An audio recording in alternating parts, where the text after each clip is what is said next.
जय हिंद दोस्तों, मैं एसपी सर आप सभी मित्रों का सदाशिव कोचिंग क्लासेस के यूट्यूब चैनल पर हार्दिक स्वागत करता हूं। दोस्तों DElEd BTC fourth semester complete mathematics section के अंतर्गत दोस्तों आप सभी मित्रों के मॉडल पेपर चल रहे हैं। अभी तक मैंने एक मॉडल पेपर प्रोवाइड कराया है। या दोस्तों मॉडल पेपर कौन सा होगा? दूसरा। बहुत ही ध्यान से, बहुत ही अच्छे से दोस्तों मॉडल पेपर देखिएगा, क्योंकि दोस्तों ये मॉडल पेपर जो आपके एग्जाम में आने वाले प्रश्न हैं बिल्कुल उसी पैटर्न पर है।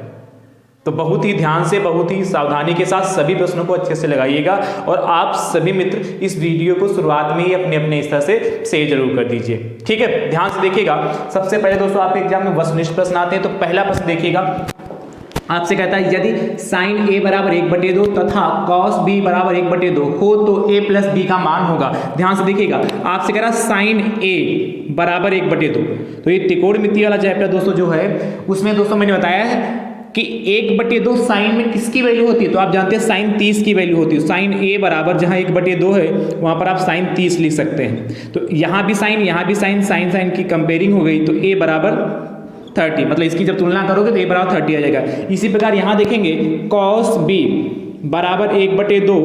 तो आप जानते हैं कॉस बी, कॉस में 1/2 किसकी वैल्यू होती है? तो कॉस 60 की वैल्यू होती है। और यहाँ तुलना कर लेंगे तो b बराबर कितना हो जाएगा? 60 डिग्री। तो a की वैल्यू 30 डिग्री, b की वैल्यू 60 डिग्री आई। पूछा कि आपसे a प्लस बी, तो a प्लस बी यानी कि a की वैल्यू 30 डिग्री है और b की वैल्यू कितनी? 60 डिग्री। तो 30 प्लस 60 डिग्री होगा कितना? 90 डिग्री होगा। यानी कि ऑप्शन नंबर आपका 4 सही हो जाएगा। ठीक है, देखिए यदि आपको ये वैल्यू ध्यान नहीं पता है तो त्रिकोणमिति का जो चैप्टर है उसको जाइए जरूर देखिए जाके। ठीक है, मैंने पूरा कंप्लीट सिलेबस आपको प्रोवाइड कराया है, प्लेलिस्ट बनाई जिसका नाम है डीएलएड फोर्थ सेमेस्टर मैथ्स 2024। इस नाम से प्लेलिस्ट बनी। जैसे आप इस पर क्लिक करेंगे तो पूरा कंप्लीट सिलेबस दोस्तों इसके अंतर्गत आप देख पाएंगे। नेक्स्ट क्वेश्चन देखिएगा, अगला आपसे कह रहा 0.05 का घन, घन का मतलब क्यूब, यानी कि आपको करना क्या? 0.05 इंटू 0.05 इंटू 0.05 3 बार लिखना है। तो आपको पता है 5 की मल्टीप्लाई कर ले, 55 25 5 125। और देखिए कितने अंक बाद पॉइंट है? तो 2 2 4 2 6 अंक बाद पॉइंट। तो 1 2 3 4 5 6 अंक बाद पॉइंट लगा लिया। और ये वाला 0 सिर्फ इसकी शोभा बढ़ाता है। देखिए कौन सा ऑप्शन होगा? 0.30। तो 30 इसमें है 1 to 5। ठीक, तो ऑप्शन नंबर आपका 3rd सही हो जाएगा। समझ पा रहे कि नहीं समझ पा रहे? नेक्स्ट अगला क्वेश्चन दोस्तों आपसे कह रहा है कि एक पासा फेंकने पर प्रतिदश समष्टि में अभाज्य संख्या के अवयवों की संख्या है। आपको पता जब एक पासा को हम उछालते हैं, फेंकते हैं, तो आपको पता कुल कितने अंक आएंगे? या तो 1 आएगा, या तो 2 आएगा, या तो 3 आएगा, या तो 4 आएगा, या तो 5 आएगा, या तो 6 आएगा। इसी में से कोई ना कोई अंक आएगा। आपसे पूछा क्या है? जब एक पासे को फेंकते हैं तो फेंकने पर प्रतिदश समष्टि में अभाज्य संख्या के अवयवों की संख्या, मतलब कुल जो अंक आएंगे उसमें अभाज्य संख्या के कितने अवयव होंगे? तो अभाज्य संख्याएं क्या होती है? नेचुरल प्राइम नंबर्स क्या होते हैं? ऐसी संख्याएं जिनके केवल 2 गुणनखंड होते हैं। तो देखिए एक दोस्तों जो है, ध्यान रखिएगा, एक ना तो हमारी भाज्य है और ना ही अभाज्य संख्या है, तो ये तो आप होगा नहीं। उसके बाद देखिए 2 दोस्तों जो हमारी है अभाज्य संख्या है, और 3 भी हमारी अभाज्य संख्या, और 5 भी हमारी अभाज्य संख्या है, और 4 और 6 हमारी कैसी? भाज्य संख्या है। यानी कि 1 2 3, यानी कि ऑप्शन नंबर 3 आपका सही हो जाएगा। समझ पाए कि नहीं समझ पाए? नेक्स्ट अगला दोस्तों आपसे कहता है आंकड़ों 3 4 7 13 15 10 और 9 की माध्यिका। देखिए माध्यिका निकालने का ऑब्जेक्टिव में प्रश्न आता है तो कैसे निकालें? बहुत आसान तरीका। जब भी माध्यिका आपको निकालना हो तो जो भी आंकड़े दे रखे हैं उनको आरोही क्रम या अवरोही क्रम, असेंडिंग ऑर्डर या डिसेंडिंग ऑर्डर में आप अरेंज करना है। तो इसको हम आरोही क्रम लिखते हैं। सबसे छोटा क्या है? यहाँ पर 3 है, फिर 4 है, फिर 7 है, फिर कितना है? 9 है, फिर 10 है, फिर 13 है और फिर 15। देखिए ध्यान से सुनिएगा, यहाँ कितने डेटा है? 3 3 6 7। यहाँ देखिए 3 3 6 7 हो गए। अब ध्यान से देखिए, जब भी आपको माध्यिका निकालनी है तो देखिए एक अंक इधर से काटे, एक अंक इधर से, एक अंक इधर से, एक अंक इधर से, एक अंक आगे से, एक अंक पीछे से, क्या बीच बचा? 9। तो इसकी माध्यिका कितनी हो जाएगी? 9। ऑप्शन नंबर पहला हो जाएगा। अच्छा तरीका दूसरा क्या है? देखिए यहाँ पर पद कितने? 7 हैं। तो आपको पता है जब माध्यिका का जब पदों की संख्या विषम होती है, 7 हमारी विषम संख्या, तो n+1/2वां पद होता है। यदि फार्मूले से निकालें तब भी देखिएगा n की वैल्यू यहाँ पर कितनी है? 7 है भाई। 3 3 6 1 7, तो 7 + 1 8, 7 + 1 8, 8/2 4, यानी 4वां पद। चौथा पद, तो चौथा पद कौन सा होगा? 1 2 3 4 9 ही तो आएगा। तो जब भी फार्मूले से भी निकालेंगे तब भी आपका 9 आएगा, और जो मैंने तरीका बताया ऐसे निकालेंगे तब भी आपका 9 ही आएगा। लास्ट क्वेश्चन देखिएगा वस्तुनिष्ठ का, यदि 2x square plus px minus 4 equal to 0 का एक मूल 1 है तो p का मान बताइए। जब भी कहता एक मूल 1 है तो यानी कि उसका रूट 1 है, क्योंकि ये द्विघात समीकरण है, तो जो भी मूल होगा वह उस समीकरण को संतुष्ट करेगा, सेटिस्फाई करेगा। यानी कि जिसमें यहाँ x तो x की जगह पर आप 1 रखेंगे, तो x की जगह आप जब इसमें 1 रखेंगे 2 इंटू 1 का square plus p into 1 minus 4 equal to 0। तो देखिए 2 इंटू 1 का स्क्वायर 1 होता है, 1 की मल्टीप्लाई 2 से करो 2 ही रहेगा, और प्लस p माइनस का 4 बराबर 0। तो देखिए p प्लस का 2 माइनस का 4 माइनस का 2 इक्वल टू 0, तो यानी कि p बराबर माइनस का 2 बराबर हो जाएगा प्लस का 2। ऑप्शन नंबर आपका सेकेंड सही हो जाएगा। ठीक है, तो ये आपके सभी प्रश्न हो गए, ध्यान से इसको नोट कर लीजिए। अब हम बात करते हैं अति लघुत्तरीय प्रश्नों की। ठीक है, इनको फटाफट नोट करिए आप। और दोस्तों यदि हमारी कही हुई बात आपको अच्छे से समझ में आई तो वीडियो को दोस्तों आप सभी मित्र अपने अपनी हिस्सा से दोस्तों जरूर शेयर करते रहे, संख्या दोस्तों जरूर बढ़ाते रहे। ठीक है, और चैनल पर नए हैं तो आप अपने यूट्यूब चैनल को दोस्तों सब्सक्राइब जरूर करिएगा। ठीक है, चलिए तो हेडिंग डाल लीजिए, अति लघु उत्तरीय प्रश्न। अति लघु उत्तरीय प्रश्न, यह प्रश्न दोस्तों आपके एग्जाम में एक एक नंबर में आते हैं। तो छठा प्रश्न देखिएगा, कहता है यदि किसी वृत्त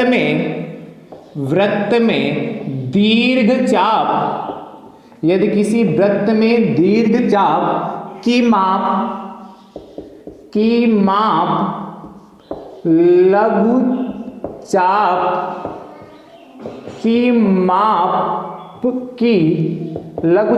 की माप की 3 गुनी है, 3 गुनी है। आपसे कहता है तो दोनों चापों की माप ज्ञात कीजिए। तो दोनों चापों का मान ज्ञात कीजिए। तो दोनों चापों की माप ज्ञात कीजिए, देखिए बढ़िया प्रश्न है। कह रहा है यदि किसी वृत्त में दीर्घ चाप की जो माप है लघु चाप की माप की 3 गुनी है, तो हम मानेंगे क्या? लघु चाप की माप बराबर x डिग्री मान लेते हैं। तो दीर्घ चाप की माप क्या हो जाएगी?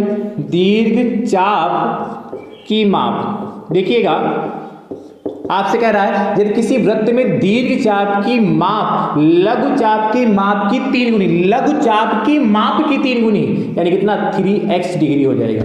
ठीक है, इसके बाद प्रश्नानुसार लिखिएगा, इन दोनों को जोड़कर 360 के बराबर कर दीजिए।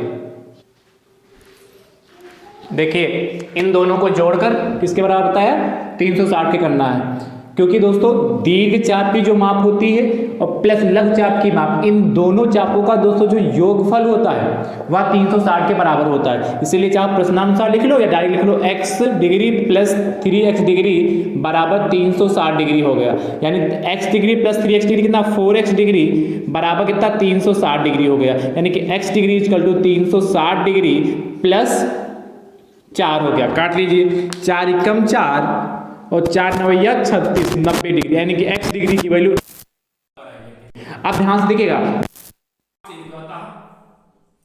लघु चाप की माप कितनी? x डिग्री है और x डिग्री की वैल्यू कितनी? 90 डिग्री, तो 90 डिग्री।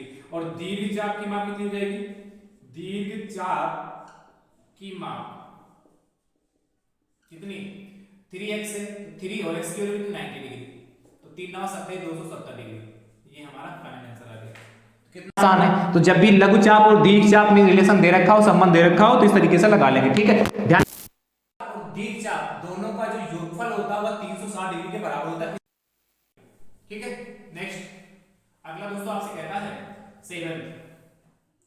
सातवां दोस्तों प्रश्न कह रहा है क्या 25 भागे √25 का मान ज्ञात कीजिए। ध्यान से देखिएगा कैसे करेंगे इसको। क्या कह रहा है 25 और भागे √25। तो आप जानते हैं 25 ऐसे रहेगा, √25 मतलब 5, बहुत सिंपल है। और 25 को 5 से भाग करेंगे कितना 25 25 25 5 आएगा। 25 को 5 से भाग करेंगे तो 5। कितना आसान, 3 लाइन का क्वेश्चन है, 3 लाइन में ही आएगा। 25 भागे √25 का 5 होता है, तो 25 को 5 से भाग तो 5 ही तो आएगा। देखिए एक नंबर लिख जाएगा फटाक से। अगला 7 के बाद 8 लिखिएगा। 8वां प्रश्न, 8वां आपसे कहता है दो पासों को छानने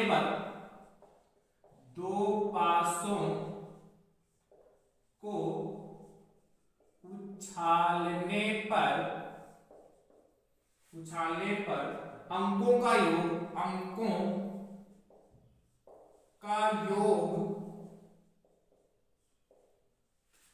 5 आने की प्रायिकता ज्ञात कीजिए। 5 आने की प्रायिकता ज्ञात कीजिए।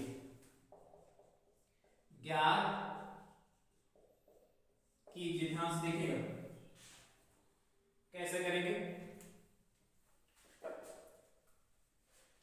आपको पता है दो पासों को उछालने पर अंकों का योग 5 आने की प्रायिकता। तो ध्यान से देखिए जब दो पासों को एक साथ उछालेंगे, यदि पहले पासे पर 1 आए अंकों का योग 5, दूसरे पासे पर 4 आए तब अंकों का योग 5 होगा।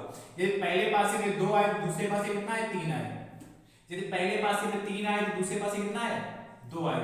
यदि पहले पासे में 4 आए तो दूसरे पासे कितना 1 आए। इसके अलावा क्या कोई घटना हो सकती नहीं। तो टोटल घटनाएं कितनी 4। तो दिया है, क्या लिखोगे, दिया है क्या अनुकूल घटनाएं मतलब या लिख सकते हो घटित घटनाएं n = कितना 4। और समष्टि प्रतिदर्श यानी कि कुल घटनाएं समष्टि प्रतिदर्श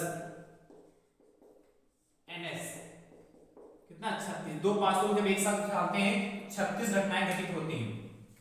ठीक है, तो प्रायिकता इक्वल टू क्वेश्चन मार्क, प्रायिकता equal to question mark p police लिखते हैं। तो प्रायिकता का फॉर्मूला क्या हो जाएगा, प्रायिकता इक्वल टू घटित घटनाएं यानी कि अनुकूल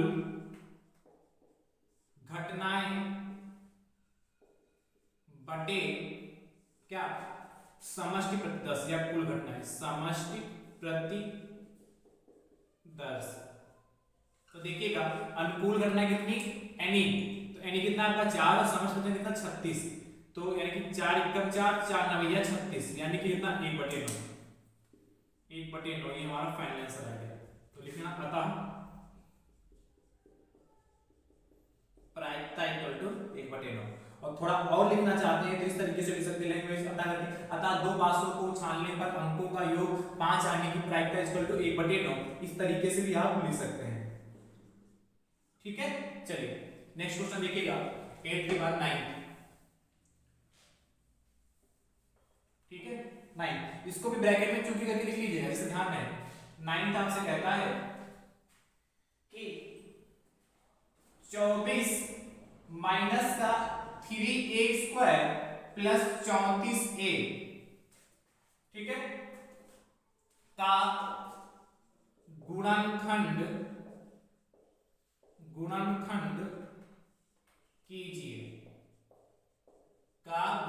कीजिए। ध्यान से देखिएगा कैसे करेंगे। आपसे क्या कह रहा है, 24 माइनस 3a² प्लस 34a। तो देखिए आपको पता है द्विघात समीकरण में ax² plus bx plus c के फॉर्म में होती बराबर 0। तो यहाँ 0 की बात है ही तो कोई बात नहीं, तो तभी माइनस का 3a, तो माइनस का 3a² और प्लस 34a और प्लस का 24। अब इसके फैक्टर करने हैं तो आपको पता है 3 की मल्टीप्लाई -3 की मल्टीप्लाई 24 से करोगे तो कितना माइनस का 72 आएगा, माइनस का 72 आएगा। चलिए खाली 72 रखते हैं, चिन्ह को थोड़ी देर के लिए भूल जाते हैं, 72 आएगा, ठीक है। तो यहाँ पर तुरंत मल्टीप्लाई लगा देते हैं और उसके बाद क्या लिखोगे, देखिए क्या यहाँ पर 34 है, 34 है। अब देखिएगा यहाँ पर माइनस और प्लस, मैंने कहा था इस यहाँ पर चिन्ह देखते हैं, 34 दिखने वाला यहाँ चिन्ह दिखने, यहाँ माइनस यहाँ प्लस, तो ये चिन्ह जो यहाँ पर माइनस का माना जाएगा, क्योंकि सर प्लस लिखा, क्योंकि देखिए माइनस और प्लस की मल्टीप्लाई करेंगे तो ये क्या आएगा, माइनस आएगा यहाँ पर, ये ध्यान रखिएगा। बात क्लियर है, माइनस और प्लस इन दोनों चिन्हों की मल्टीप्लाई होती है तो जो यहाँ चिन्ह होता है वो माना जाता है। हमेशा जब भी आपने फैक्टर किया हो तो हमेशा यहाँ प्लस हुआ होगा, पर यहाँ पर इस बार माइनस है तो माइनस और प्लस की मल्टीप्लाई करेंगे, उसके बाद जो चिन्ह होगा वो लगाएंगे। तो आपको पता है 36 गुना कितना होगा, 72। 72 को ऐसे फैक्टर करने हैं, यदि मल्टीप्लाई करें तो 72 आ जाए, 36 गुना 72, 36 में से 2 घटाएं तो 34 आ जाए। तो माइनस का 3a² प्लस 34 से जगह पर 36 माइनस 2 लिख सकते हैं और a बराबर प्लस 34। देखिएगा तो -3a² ब्रैकेट ओपन करके 36a और प्लस माइनस -2a प्लस का 24, इन दोनों में कॉमन ले लो तो माइनस का 3 कॉमन मिलेगा, माइनस का 3 है तो ब्रैकेट में क्या बचेगा a और माइनस प्लस माइनस का कितना 3 एकम 3 और 3 दूनी 6 और यहाँ पर माइनस का 2 कॉमन मिलेगा तो a और माइनस प्लस माइनस 2 एकम 2 2 और 2 4 2 गुना 4 तो 12 हो गया। अब यहाँ पर a माइनस 12 कॉमन ले लें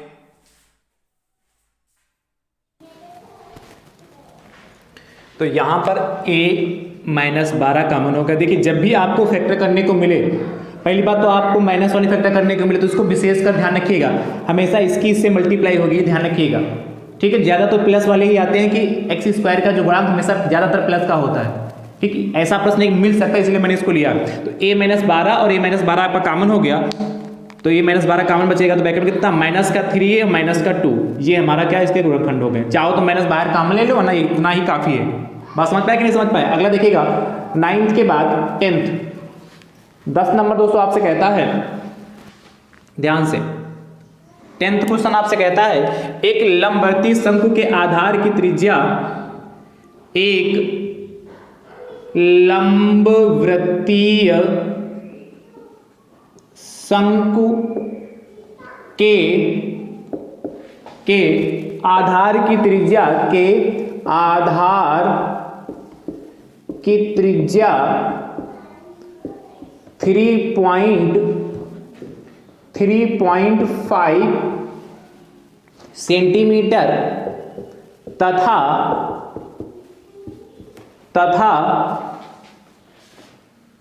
ऊंचाई 12 सेंटीमीटर है, ऊंचाई 12 सेंटीमीटर है। शंकु का आयतन ज्ञात कीजिए। शंकु का आयतन ज्ञात कीजिए। शंकु का आयतन ज्ञात कीजिए। ध्यान से देखिएगा कितना अच्छा प्रश्न है और बहुत ही आसान है। इसको रब करें। आपको क्या दिया है, कह रहा एक लंबवर्ती शंकु के आधार की त्रिज्या, तो दिया है शंकु के आधार की त्रिज्या या शंकु की त्रिज्या भी लिखो तब भी काम चलेगा। रेडियस होता r से लिखते कितना 3.5 सेंटीमीटर, ठीक भैया। इसके बाद आपसे कह रहा तथा ऊंचाई, किसकी ऊंचाई, शंकु की ऊंचाई। तो शंकु की ऊंचाई, जो लंबवृत्तीय शंकु है उसकी हाइट आपको दे रखी है, इसको s से लिखते कितना 12 सेंटीमीटर। सीधे फार्मूले पे प्रश्न है ये। आपसे पूछा गया शंकु का आयतन लिखना, शंकु का आयतन इक्वल टू क्वेश्चन मार्क। तो शंकु का आयतन का फार्मूला क्या होता है, आयतन इक्वल टू कितना 1/3 पाई r²h, वैल्यू पुट कर लो। तो 1/3 हो गया, पाई की वैल्यू 22/7 हो गई, r की वैल्यू कितनी है 3.5 का स्क्वायर हो गया, इंटू h कितना आपका 12 हो गया। तो देखिए 3 एकम 3 और 3 चक्कू 12, एक कैंसिल 3 चक्कू 12 हो गया, ठीक है।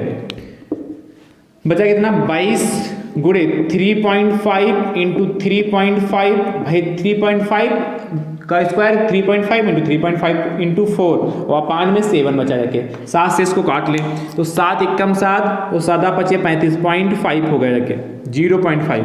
तो यानी कि आपका देखिए 22 गुणे 3.5 और गुणे 5 चक्कू 20, 5 चक्कू 20 हुआ, एक अंक बाद 0.2 हो गया। अब देखिए इसकी हम क्या करेंगे 35 की मल्टीप्लाई इससे कर दो तो 22 गुणे 35 दूना 70 हो जाएगा और कितने अंक बाद पॉइंट है, एक अंक बाद पॉइंट है।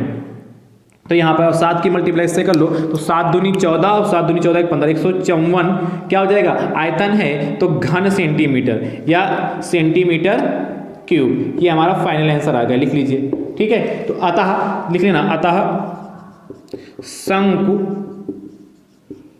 का आयतन बराबर कितना 154 घन सेंटीमीटर। बढ़िया से इसको ब्रैकेट में बंद कर लीजिए। अंतिम प्रश्न देखिएगा अति लघु का लास्ट क्वेश्चन 10 के बाद 11 नंबर 11 दोस्तों आपसे कहता है, नोट करिए इसको, 11 नंबर आपसे कह रहा है 10 छात्रों द्वारा प्राप्त किए गए 10 छात्रों द्वारा प्राप्त किए गए 10 छात्रों द्वारा प्राप्त किए गए निम्नलिखित अंकों का बहुलक ज्ञात कीजिए। निम्नलिखित अंकों का बहुलक ज्ञात कीजिए। बहुलक ज्ञात कीजिए। ध्यान से देखिएगा आपके पास अंक क्या दिए हैं, अंक हैं आपके पास 62 65 63 70 72 70 74 70 64 और 80। देखिए बहुलक ज्ञात करने का सबसे आसान तरीका, आप बहुलक जब भी आपसे पूछे तब भी आपको देखना कि जो भी आंकड़े दे रखे उसमें जो अंक सबसे ज्यादा बार रिपीट हुआ है वही उसका बहुलक होगा। देखिए 62 65 63 70 70 3 बार आया है और 72 एक बार, 74 एक बार है, बाकी सब देखिए कम ही है, पर 70 3 बार आया। तो लिखोगे क्या कि क्या लिखोगे 70 से क्या हो जाएगा, बहुलक हो जाएगा। तो नीचे लिखना दिए गए अंकों में दिए गए अंकों में 70 की बारंबारता सबसे अधिक ब्रैकेट में कितनी 3 बार है। देखिए 1 2 3 बार सबसे अधिक है। अतः अंकों का बहुलक 10 छात्रों द्वारा प्राप्त किए अंकों का बहुलक 70 है। बस हो गया। ठीक है, अब हम बात करते हैं लघु उत्तरीय प्रश्नों की। तो ध्यान से देखिएगा लघु उत्तरीय प्रश्न। ठीक, यहां से देखिएगा लघु उत्तरीय प्रश्न। अति के बाद लघु की बारी। देखिएगा प्रश्न संख्या 12 आपसे कहता है सिद्ध कीजिए कि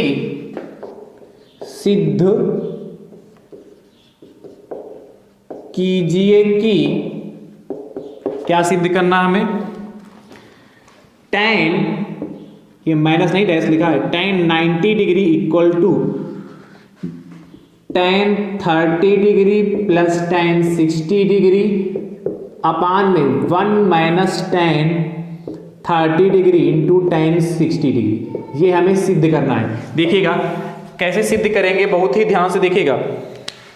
इसको रब करें, हाँ आपसे कहा सिद्ध कीजिए, तो सबसे पहले प्रश्न को नोट करिए क्या है, tan 90 डिग्री।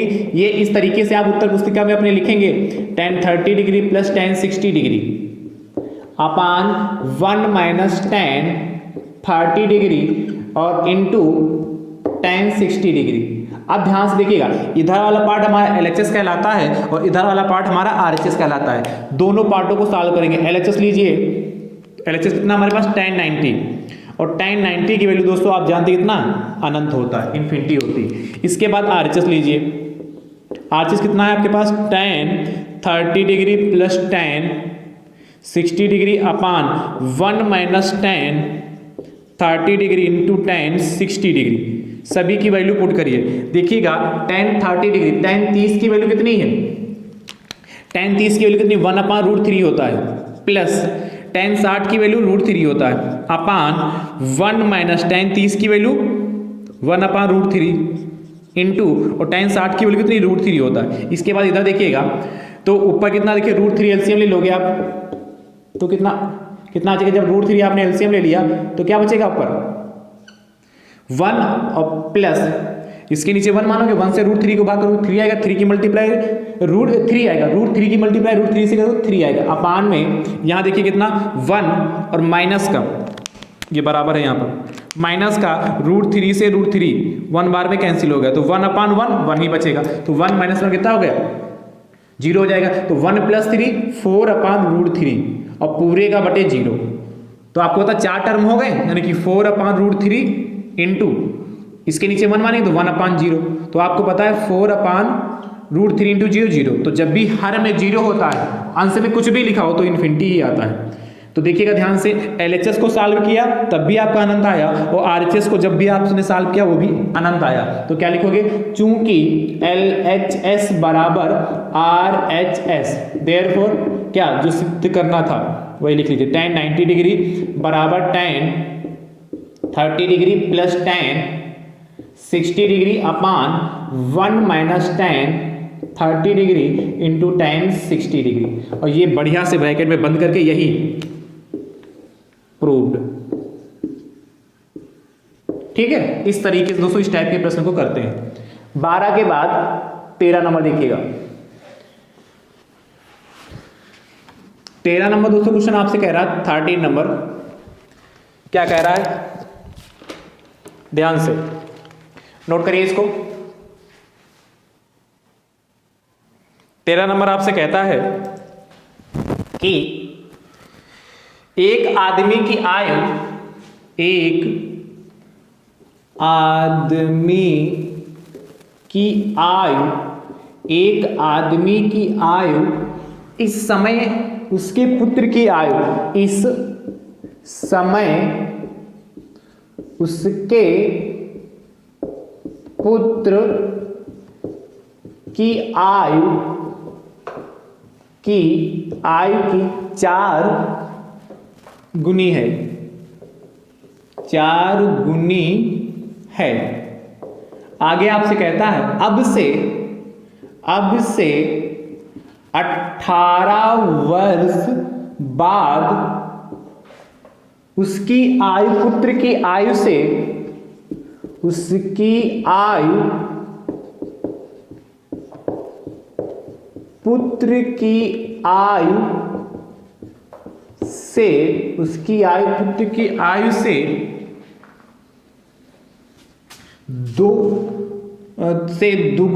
दुगनी होगी, होगी। आपसे जानना चाहता है दोनों की वर्तमान आयु बताइए, दोनों की वर्तमान आयु बताइए। अब ध्यान से देखिएगा, ये भी अच्छा प्रश्न है। यदि आप मॉडल पेपर अच्छे से लगा लेते हैं तो आपका पेपर दोस्तों बहुत बेहतरीन होगा और आपकी टाइमिंग जो है वो एडजस्ट हो जाएगी। क्या कह रहा है, एक आदमी की जो आयु इस समय उसके पुत्र की आयु की 4 गुनी है। मैंने बताया जब भी पिता पुत्र की बात करें तो हमेशा आप क्या करेंगे, मानेंगे, माना क्या, तो अच्छा दोनों की आयु चाहे मान लो माना पुत्र की आयु या पिता की, किसी की भी मान लो, माना पुत्र की आयु, पुत्र की आयु बराबर x वर्ष,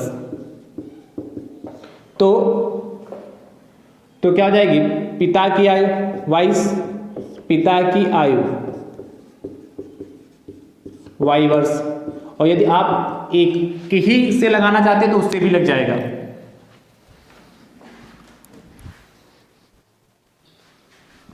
देखिए, अच्छा इसका एक तरीका और है, उससे बता दें। ये दो वेरिएबल से नहीं, दो चर से नहीं, एक ही चर से बता दें। चलिए उससे थोड़ा और आसान पड़ेगा। दो चर से तो मैंने कई सारे प्रश्न कराए हैं, प्रैक्टिस सेट में भी बहुत सारे प्रश्न कराए हैं। एक ही चर से इसको कराते हैं। देखिए कह रहा एक आदमी की आयु इस समय उसके पुत्र की आयु की 4 गुनी है। तो यदि हम पुत्र की आयु x मानते हैं तो आदमी की आयु कितनी हो जाएगी? 4 गुनी। पुत्र की आयु की 4 गुनी है आदमी की आयु, तो यहाँ पिता कर दो, आदमी कर लो, आदमी। तो कितना आ जाएगा? 4x हो जाएगा। 4 गुनी मतलब 4 से मल्टीप्लाई कर दें। फिर कह रहा 18 वर्ष बाद, तो हम 18 वर्ष बाद पुत्र की आयु, 18 वर्ष बाद पुत्र की आयु कितनी हो जाएगी? x प्लस 18 वर्ष हो जाएगी। और 18 वर्ष बाद, 18 वर्ष बाद आदमी की आयु, 18 वर्ष बाद आदमी की आयु कितनी हो जाएगी? 4x प्लस 18 वर्ष। प्रश्नानुसार आपसे कह रहा है कि 18 वर्ष बाद उसके पुत्र की आयु, तो पुत्र की आयु कितनी है भैया? हमारी x प्लस 18। ध्यान सुनते रहिएगा। उसके पुत्र की जो आयु है, आयु से दुगनी हो जाएगी। तो पिता की आयु कितनी? 4x प्लस 18 कह रहा है। अब से 18 वर्ष बाद उसकी आयु, मतलब आदमी की जो आयु है, आप पुत्र की आयु से 2 गुनी हो जाएगी। कौन 2 गुना हो जाएगा? आदमी की आयु। इसलिए पुत्र की आयु में 2 गुना कर देंगे, क्योंकि बीच में हमें बराबर लगाना। तो 2x प्लस का 2 की मल्टीप्लाई 18 से करेंगे 36 बराबर 4x प्लस का 18 हो गया। देखिए 36 अपनी जगह पे रहा, 18 को उठा के इधर लाओगे तो माइनस का 18, 4x अपनी जगह पर है, 2x उठा के उधर ले जाओगे तो माइनस का 2x हो जाएगा। 36 में से 18 जगह 18 और 2x में से 4x में से 2 जाएगा 2x, यानी कि x इक्वल टू 18/2। काट लीजिए, 2 एकम 2, 2 नवा 18, यानी कि हमारे पास जो x की वैल्यू कितनी आ जाएगी? 9 वर्ष। और आपसे पूछा क्या था? दोनों की वर्तमान आयु। अच्छा मैंने यहाँ क्या लिखा? पुत्र की आयु, मतलब खाली पुत्र की आयु लिखने का मतलब पुत्र की वर्तमान आयु। यदि हम जैसे खाली पुत्र की आयु लिखा, उसका मतलब पुत्र की वर्तमान आयु। यदि पुत्र की वर्तमान आयु लिखा तो उसको हम खाली पुत्र की आयु लिख सकते हैं। तो अतः पुत्र की वर्तमान आयु कितनी? x वर्ष है, x की वैल्यू कितनी? 9 आई रखिए, x की वैल्यू कितनी? 9, तो 9 वर्ष। और आदमी की वर्तमान आयु रहेगा यहाँ पर, आयु बराबर देखिए कितना हो जाएगा? 4x। तो 4 और x की वैल्यू कितनी? 9, तो 4 गुणे 9 यानी कि 9 चौक 36 वर्ष। और ये दोनों हमारी क्या हो गए आंसर? एक 9 वर्ष और कितना? 36 वर्ष। ये दोनों हमारे आंसर हो गए। तो इस तरीके से दोस्तों इस टाइप के प्रश्न को लगाते हैं। अच्छे से इसको नोट कर लीजिए, ठीक है। चाहो तो यहाँ लिख सकते हो पुत्र की वर्तमान आयु, यहाँ लिख ली ना, चलो मैं लिख देता हूँ। और नहीं भी लिखेंगे तभी कोई दिक्कत नहीं, यहाँ भी वर्तमान आयु, ठीक। और नहीं भी लिखोगे दिक्कत की बात नहीं है। अगला आप सोचिए सर यहाँ वर्तमान लिख दिया, यहाँ वर्तमान नहीं लिखा, तो मैंने समझा दिया। अगला देखिएगा 14 नंबर क्वेश्चन। 14 नंबर दोस्तों प्रश्न आपसे कह रहा है कि पार्श्व चित्र में दिए गए शंकु का वक्र पृष्ठ ज्ञात कीजिए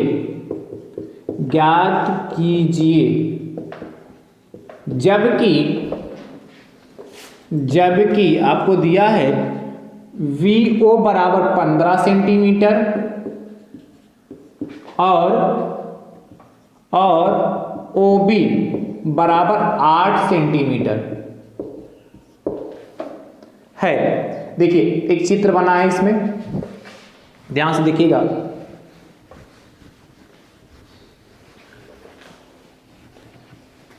एक शंकु बना हुआ है, चित्र बना मिलेगा, लिखा भी पार्श्व चित्र के में, इसका मतलब कि चित्र बना हुआ है। तो ध्यान से देखिए इस तरीके से ध्यान से देखिएगा, ये आपका V है, ये आपका O है, ये आपका A है, ये आपका B है, ये आपका 15 सेंटीमीटर लिखा है और ये आपका 8 सेंटीमीटर। ठीक, अब ध्यान से देखिए, पांच चित्र में दिए गए शंकु का वक्र पृष्ठ ज्ञात करना। शंकु का वक्र पृष्ठ पाई आर एल होता है, शंकु का वक्र पृष्ठ पाई आर एल, जबकि VO, तो VO क्या है, शंकु की ऊंचाई 15 सेंटीमीटर, H पता, पाई आर एल होता है, ध्यान रखिए पाई आर एल, तो H पता है, और OB 8 सेंटीमीटर, शंकु की त्रिज्या पता R, पर L नहीं पता है, तो L सबसे पहले निकालेंगे। तो दिया है, लिखो, दिया है क्या, शंकु की ऊंचाई, शंकु की ऊंचाई H बराबर, इसको मान लेते कितनी, VO है तो VO ही लिख सकते हो कितना, 15 सेंटीमीटर, या VO बराबर 15 सेंटीमीटर लिख सकते हो, और शंकु की त्रिज्या, त्रिज्या को हम R मान लें, वैसे दिया क्या है OB, फिर भी हम R मान लें तो 8 सेंटीमीटर। ठीक, बात समझ पाएगा, नहीं समझ पा रहे हो, ये बात समझ में आएगी नहीं, चाहो तो यहां लिख सकते हो ऐसे करके। चलिए मैं थोड़ा और बता देता हूं, VO बराबर कितना, H, ठीक, बराबर 15 सेंटीमीटर, और OB बराबर R बराबर 15 सेंटीमीटर, इस तरीके से भी आप लिख सकते हो। ठीक, ब्रैकेट में, बढ़िया सा।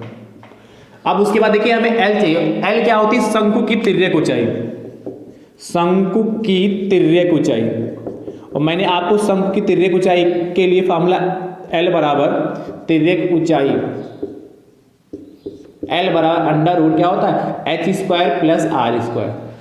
पाइथागोरस प्रमेय लगाते हैं भाई, देखिए ये 90 डिग्री होगा तो VOB एक समकोण त्रिभुज होगा, और समकोण त्रिभुज में पाइथागोरस प्रमेय लगाएंगे तो क्या, कर्ण का स्क्वायर, तो कर्ण क्या, BV, तो L स्क्वायर, यदि इसको L मान ले, और लंब का स्क्वायर तो H स्क्वायर, और आधार का स्क्वायर यानी कि R स्क्वायर, है कि नहीं।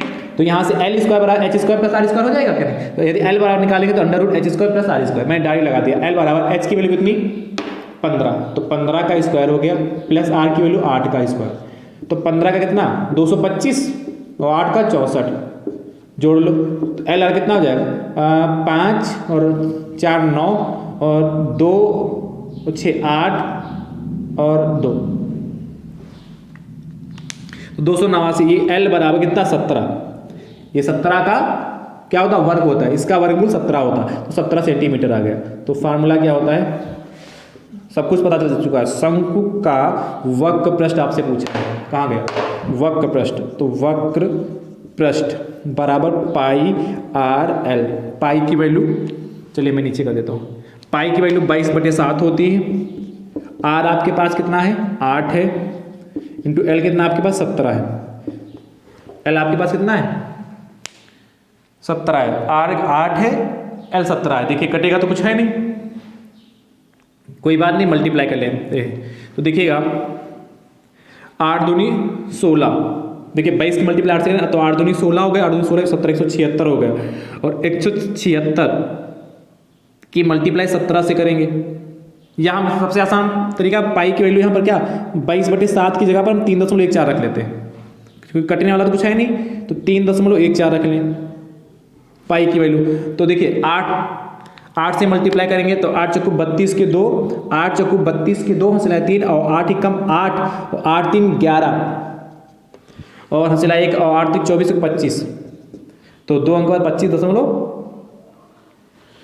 और 17 से मल्टीप्लाई कर लें तो 17, देखिए 17 दूनी 34 के 4, हंसला के 3, 17 एकम 17 और 3 20, हंसला के 2, और 17 25 85, 2 87, हंसला 8, 17 दूनी 34, और 34 और 8 34 8 42, 2 अंक बाद पॉइंट है, यानी कि 427.04, तो कितना आंसर आएगा इसको सॉल्व करने पर 427.04 वक्र पृष्ठ ना, तो वर्ग सेंटीमीटर, तो नीचे लिखने आता शंकु का वक्र पृष्ठ बराबर 427.04 वर्ग सेंटीमीटर। नोट करिए, ठीक है, अच्छे से नोट कर लीजिए भाई इसको।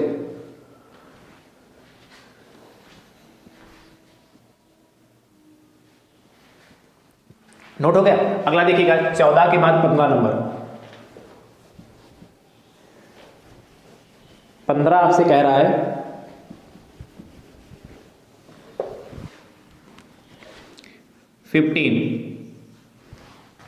15 कहता है एक धातु की ठोस आयताकार, एक धातु की ठोस आयताकार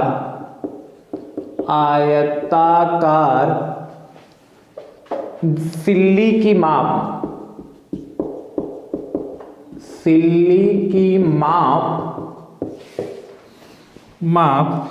10 सेंटीमीटर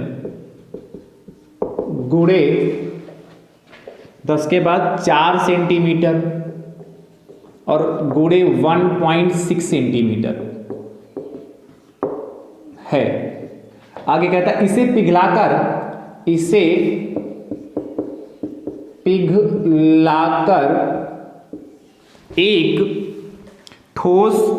एक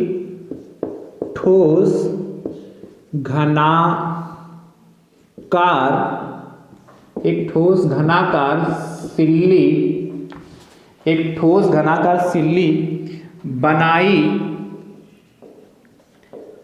जाती है। आपसे जानना चाहता है नई सिल्ली की भुजा की माप ज्ञात कीजिए। नई सिल्ली की भुजा की माप ज्ञात कीजिए।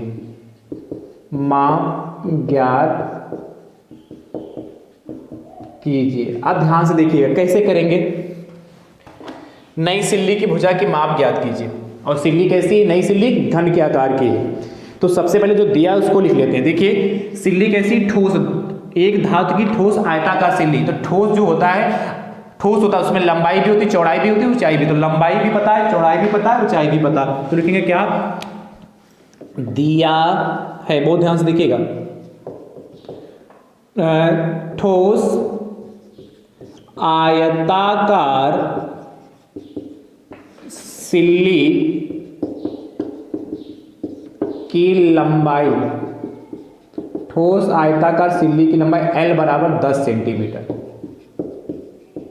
ठीक, इसके बाद ठोस, ठीक है, थोड़ी लैंग्वेज लिखनी पड़ेगी भाई। आयताकार सिल्ली की चौड़ाई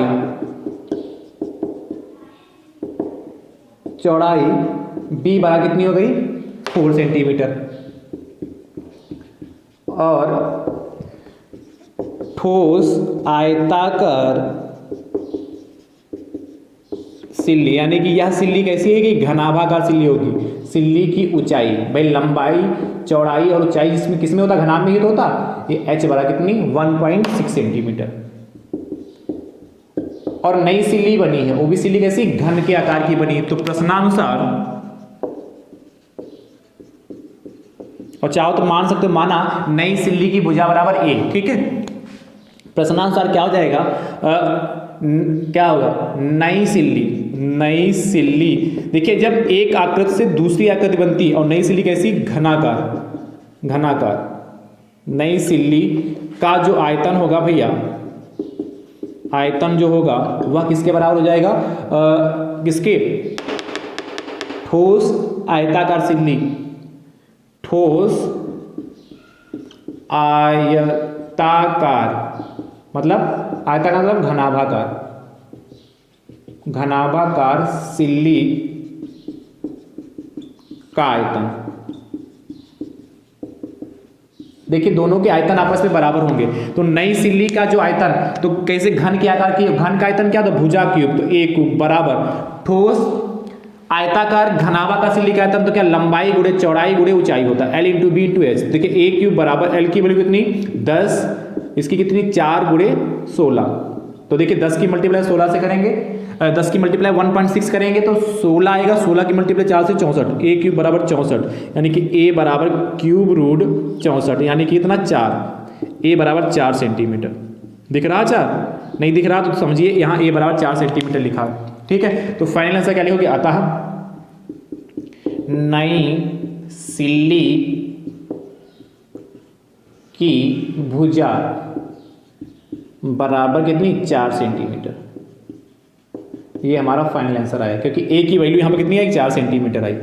फटाक से दोस्तों नोट कर लीजिए। ठीक, अच्छा प्रश्न है भी। 15 के बाद दोस्तों देखिएगा 16 नंबर। 16 नंबर दोस्तों आपसे कहता है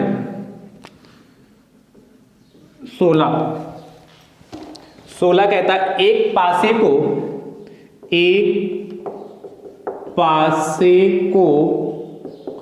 1000 बार फेंकने पर प्राप्त परिणामों, फेंकने पर प्राप्त, इसको ध्यान से देखिएगा, परिणामों क्या क्या प्राप्त होंगे 1 2 3 4 5 और 6 तथा 6 कर लो, चलो तथा 6 की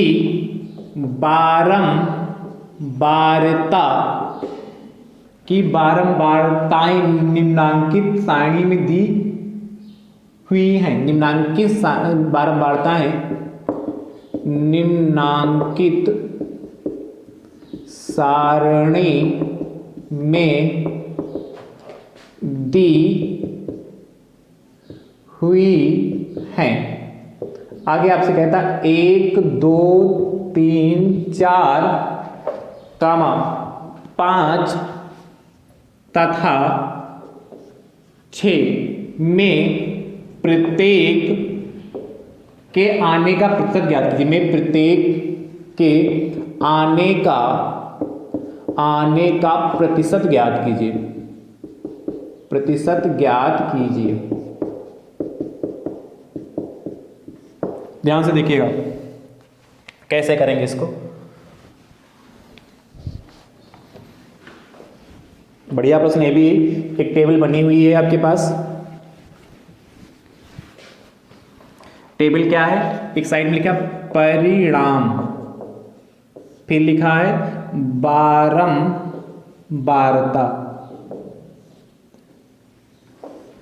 इस तरीके से। परिणाम में लिखा है आपके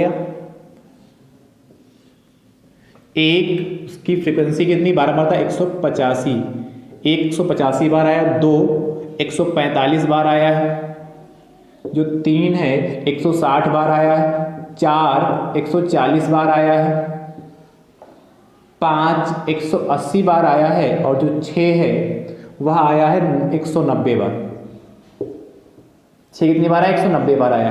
185 145 160 140 180 190। ठीक है।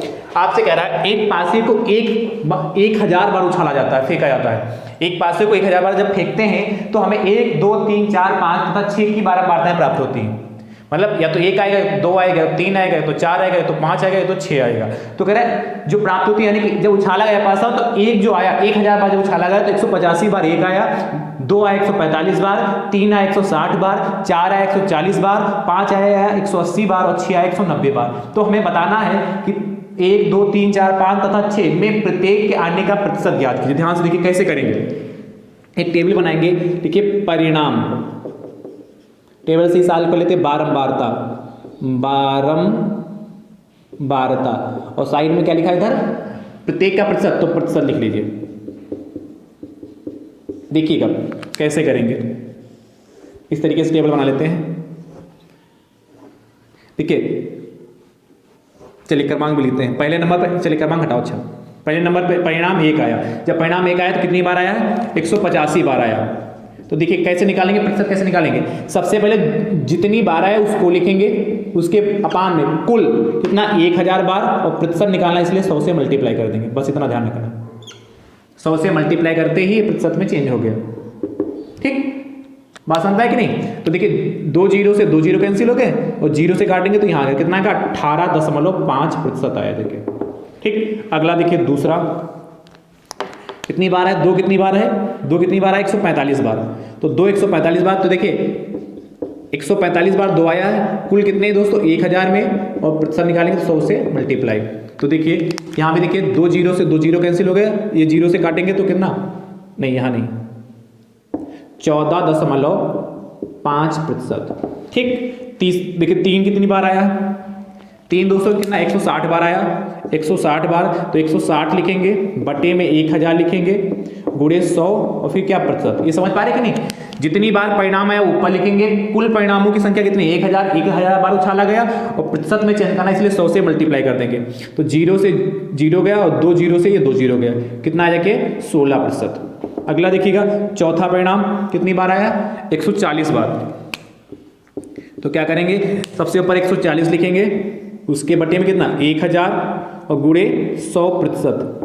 तो यानी कि कितना हो जाएगा, देखिए 2 0 से 2 0 कट गया, 1 0 से 1 कितना 14%। अंतिम देखिए, अंतिम नहीं सेकेंड लास्ट 5 हुआ। 5 कितनी बार आया है, 5 दोस्तों आपका आया 6 बार, नहीं 180 बार। तो क्या करोगे 180 लिखोगे बटे में 1000 लिखोगे गुणे 100%, 100%। ठीक है, प्रतिशत में चेंज करा, 2 0 से 2 0, 0 से 0 18। और लास्ट वाला 6 देखिए, जो 6 है 190 बार आया है, दिख रहा है 190 बार। तो क्या करोगे 190 लिखोगे बटे में 1000 गुणे 100 और प्रतिशत में बदले से 100, 2 0 से 2 0 कटेगा, 0 से 0 19%। ठीक, ये टेबल बन गया, यही हमारा आंसर हो गया। तो जो 1 है, 1 कितनी प्रतिशत, कितने 1 आने का करा में प्रत्येक के आने का प्रतिशत, तो 1 आने का प्रतिशत 18.5% है, 2 आने का प्रतिशत 14.5% है, 3 आने का प्रतिशत 16% है, 4 आने का प्रतिशत कितना 14% है, 5 आने का प्रतिशत 18% और 6 आने का प्रतिशत जो 19% है। चलिए नोट करिए, ठीक है, बात समझ पाए कि नहीं? यहां पर देखिएगा, यहां आपका 190 बटे 1000 लिखा है, ध्यान रखिए 190 बटे 1000 गुणे 100% लिखा है। अगला देखिएगा 17 नंबर, सेकेंड लास्ट क्वेश्चन 17 दोस्तों आपसे कह रहा है 17 नंबर क्वेश्चन कहता है एक बाग की लंबाई एक बाग की लंबाई 180 मीटर तथा चौड़ाई 120 मीटर। आगे आपसे कहता है बाग के बीचों बीच 120 मीटर है, बाग के बीचों बीच एक दूसरे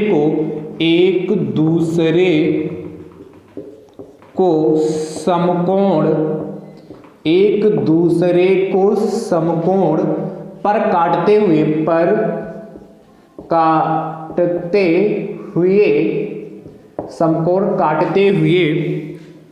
3 मीटर के 2 रास्ते हैं। आगे आपसे कहता है रास्ते पर मिट्टी डलवाने का खर्च 12 रुपये प्रति वर्ग मीटर की दर से ज्ञात कीजिए। 12 रुपये प्रति वर्ग मीटर की दर से ज्ञात कीजिए। अब ध्यान से समझिए कैसे करेंगे इसको बहुत ध्यान से देखिएगा। आपसे क्या कह रहा है कि एक बाग की लंबाई 180 मीटर तथा चौड़ाई 120 मीटर है। तो सबसे पहले हम एक आयताकार बाग बनाते हैं। देखिएगा ये हमारी एक बाग हो गई जिसकी लंबाई आपसे कहा 180 मीटर और चौड़ाई आपसे कहा 120 मीटर। ठीक है, ये बाग इसका नाम दे देते हैं ABCD। आगे कहता है बाग के बीचों बीच एक दूसरे को समकोण पर काटते हुए 3 मीटर के 2 रास्ते हैं। तो बाग के बीचों बीच में रास्ता बनाना है, 3 मीटर का रास्ता है, इधर से भी और इधर से भी, यानी कि जो ये रास्ता बना ये 3 मीटर का है, बीच में जो गैप है ये हमारा 3 मीटर का है। ठीक है, और इधर भी जो गैप ये हमारा है यहां से यहां तक, ये भी 3 मीटर का है। समझ रहे कि नहीं समझ रहे हो? तो आपसे कहता है तो रास्ते पर मिट्टी डलवाने का खर्च 12 रुपये प्रति मीटर वर्ग की दर से ज्ञात कीजिए। यानी कि जो ये रास्ता और ये रास्ता, लंबाई के अनुदिश जो रास्ता और चौड़ाई के अनुदिश रास्ता, इस पर मिट्टी हमें डलवाने के खर्च 12 रुपए प्रति वर्ग मीटर, यानी 1 वर्ग मीटर मिट्टी डलवाएंगे तो 12 रुपए देने होंगे। तो सबसे पहले हम लंबे रास्ते का क्षेत्रफल निकालते हैं। लिखोगे लंबे रास्ते का क्षेत्रफल। तो लंबे रास्ते देखिए लंबाई कितनी है हमारी 180 और चौड़ाई कितनी इसकी 180, कितना रास्ता लंबा रास्ता लंबाई तो कितना हो गया हमारा 180 हो गया, चौड़ाई कितनी इसकी 3 मीटर, तो 80 × 3 यानी कितना होगा 18×54 सेंटीमीटर, नहीं मीटर है, तो मीटर स्क्वायर या वर्ग मीटर, मीटर स्क्वायर चलो लिख लेते हैं। फिर क्या लिखोगे चौड़े रास्ते का क्षेत्रफल, रास्ते का क्षेत्रफल। तो चौड़े रास्ते का क्षेत्रफल कितना होगा, चौड़ाई के अनुदिश तो देखिए 120 मीटर चौड़ाई है और कितना 3 मीटर का 120 मीटर चौड़ाई होगा, 3 मीटर का रास्ता है तो कितना 360 मीटर स्क्वायर। और कॉमन रास्ता, कॉमन रास्ता, रास्ते का क्षेत्रफल, रास्ते का क्षेत्रफल। अब ये कहाँ से आएगा कॉमन रास्ता, मतलब देखिए जब आप इधर जाएंगे तब भी देखिए बीच में पड़ रहा रास्ता, इधर आएंगे तो तब भी पड़ा, दोनों के बीच में ये पड़ा। देखिए इसकी ये क्या 3 मीटर ये हो गया, 3 मीटर ये हो गया, 3 मीटर ये, 3 मीटर ये, तो एक वर्ग बन गया। तो वर्ग का क्षेत्रफल क्या होता है भुजा स्क्वायर, 3 का स्क्वायर यानी कितना 9 मीटर स्क्वायर। तो क्या लिखोगे, आपसे पूछा क्या था रास्ते पर मिट्टी डलवा, तो रास्ते का क्षेत्रफल मैंने निकालते हैं। तो रास्ते का क्षेत्रफल या कुल रास्ते का क्षेत्रफल लिख सकते हो, कुल रास्ते का क्षेत्रफल बराबर लंबे रास्ते का क्षेत्रफल प्लस चौड़े रास्ते का क्षेत्रफल, और जो माइनस भाई कॉमन वाला रास्ता दोनों में पड़ा जाके, तो माइनस क्या लिखोगे कॉमन रास्ते का क्षेत्रफल, रास्ते का क्षेत्रफल। ठीक भैया। अब देखिएगा लंबे रास्ते का क्षेत्रफल 540 और प्लस चौड़े रास्ते का क्षेत्रफल 360 और कॉमन का कितना -9 घटा लें। तो ध्यान से देखिएगा 540 360 तो 5 4 900 हो गया, ठीक है, 5 3 8 और 900 हो गया, में से 9 जाएगा, कितना बचेगा हमारा घटाने पर बचेगा कितना 81891 891 वर्ग मीटर या मीटर स्क्वायर। अब देखिएगा आगे कहता है कि 12 रुपये प्रति वर्ग मीटर की दर से हमें मिट्टी रास्ते पर लिखना, रास्ते पर 1 वर्ग मीटर मिट्टी डलवाने का खर्च कितना है 12 रुपये है। क्या लिखोगे, चूंकि रास्ते पर 1 वर्ग मीटर मिट्टी डलवाने का खर्च 12 रुपये है, इसीलिए क्या हो जाएगा रास्ते पर कितना वर्ग मीटर 891 वर्ग मीटर मिट्टी, पूरा लिखिएगा, डाट डाट मत करिएगा, डलवाने का खर्च कितना हो जाएगा 891 को आप 12 से मल्टीप्लाई कर दीजिए, तो 891 गुणे 12, तो देखिएगा 12 एकम 12 हासिल आया कि 1 और 12 9 108 और 1 109 हासिल आया कि 10 और 12 ठीक 96 10 106, तो 10,692 रुपये दोस्तों हमारा फाइनल आंसर आ जाएगा। यानी कि अतः रास्ते पर मिट्टी डलवाने का जो खर्च कितना आएगा 10,692 रुपये खर्च होंगे। चलिए नोट करिए, बढ़िया। अंतिम प्रश्न देखिएगा, लास्ट दोस्तों जो क्वेश्चन आपका है 17 के बाद 18 नंबर दोस्तों प्रश्न आपसे कहता है 18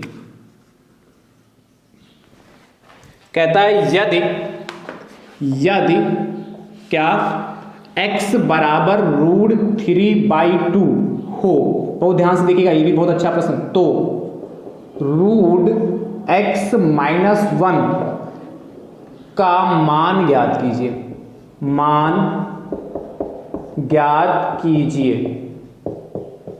का मान ज्ञात कीजिए। ध्यान से देखिएगा, इसको कैसे करेंगे, आपसे कह रहा है क्या, यदि क्या दिया है हमें, दिया है क्या x बराबर √3/2, हमें किसकी वैल्यू चाहिए √x - 1। तो ध्यान से देखिएगा 1 - x अंडर रूट बाद में लगा लेंगे, तो जब 1 माइनस तो 1 ऐसे ही रहेगा, x की वैल्यू कितनी √3/2, कोई दिक्कत। तो 1 - x वाला कितना हो जाएगा, यहाँ पर जब 2 एलसीएम ले लें, 2 एलसीएम लेने तो ऊपर कितना आएगा भाई 1 - √2 होगा, तो 2 -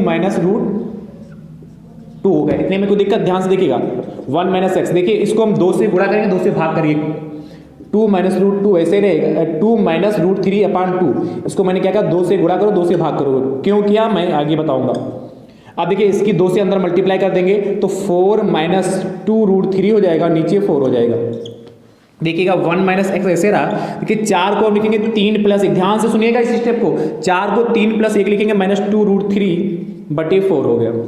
इसके बाद इधर देखिएगा 1 - x बराबर, देखिए 3 को लिख सकते हैं √3 का स्क्वायर, तो √3 का स्क्वायर 3 होता, और 1 को +1 का स्क्वायर और -2 √3 बराबर 4। कहोगे सर ऐसा क्यों लिखा, देखिए ये दो है √3 का स्क्वायर, 1 का स्क्वायर 1 ही रहेगा, -2 √3। देखिए चूंकि आप जानते हैं क्या a - b का होल ऑफ स्क्वायर क्या होता है, a² + b² - 2ab। देखिए ये इसी फॉर्म में है, देखिए a² यानी कि √3² प्लस b² यानी कि 1² माइनस का 2 × a √3 होगा, b कितनी 1 हो गया। देखिए चाहो तो यहाँ पर इंटू में 1 भी ले सकते हैं अलग से अपनी तरफ से, इससे कोई इफेक्ट पड़ेगा नहीं भाई, 1 से मल्टीप्लाई किया कोई इफेक्ट तो पड़ा नहीं।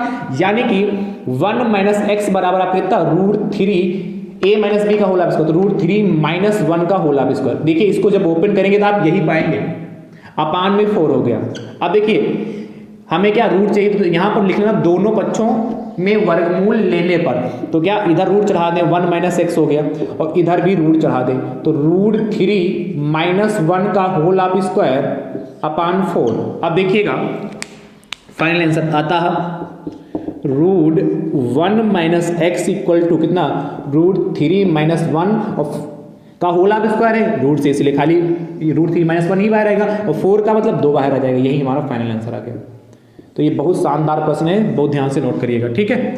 तो दोस्तों आज का जो मॉडल पेपर कैसा लगा आप लोगों को कमेंट बॉक्स में दोस्तों जरूर बताइएगा। देखिए आप कमेंट जरूर किया करें, जैसा भी आपको लगे वैसा दोस्तों कमेंट बॉक्स में जरूर बताया करें, और वीडियो को आप सभी में अपने अपने हिस्से से जरूर शेयर किया करें। चैनल पर नए हैं तो आप अपने चैनल को सब्सक्राइब जरूर करिए, ठीक है, और आप सभी मित्र इस वीडियो को अपने अपने हिस्से से शेयर जरूर करते रहें, ठीक। अब हमारी आपकी मुलाकात अगली क्लास में होगी, तब तक के लिए आप सभी मित्र स्वस्थ रहिए, मस्त रहिए, मुस्कुराते रहिए। थैंक यू सो मच दोस्तों, राधे राधे दोस्तों।